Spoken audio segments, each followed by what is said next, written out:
Most solutions in Europe, they follow the three-tier model for a variety of reasons, and especially for SME companies in the USA, it's crucial to align to the existing European model. Bringing your excellent solution to European marketplace doesn't involve you to organize a new European channel that's already existing. The only thing you need to do is make sure you take the right steps into that model. So to scale up sales in Europe, you will have to scale up within the existing distribution grid.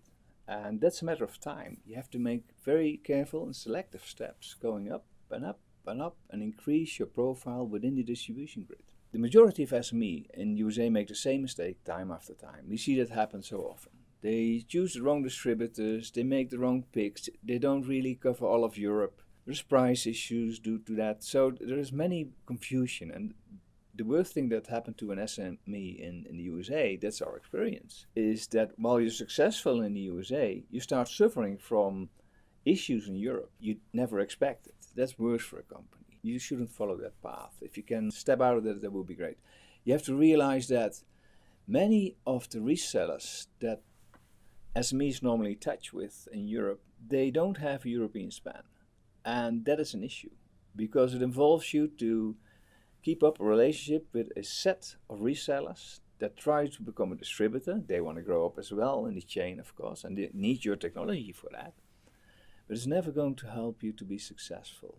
And it's very time consuming as well. So within the existing grid that we have in Europe, SME companies should find their own way and have to be selective. And we help in that. We can support in that. Resellers already have their customer base.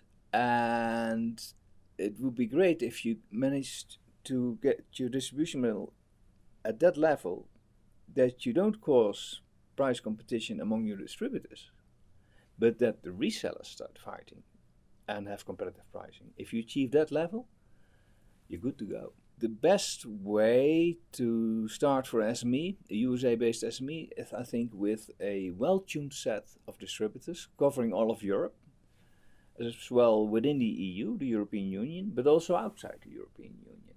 There's different conditions to export goods in both manners. So it would be great if you have that type of presence. To build that type of network, some minimal European presence of your company is very advisable. If you don't have that and you have the time zone difference again, then it will be hard to build up a good relationship. So some minimal presence in Europe is the basis for success with working with these distributors.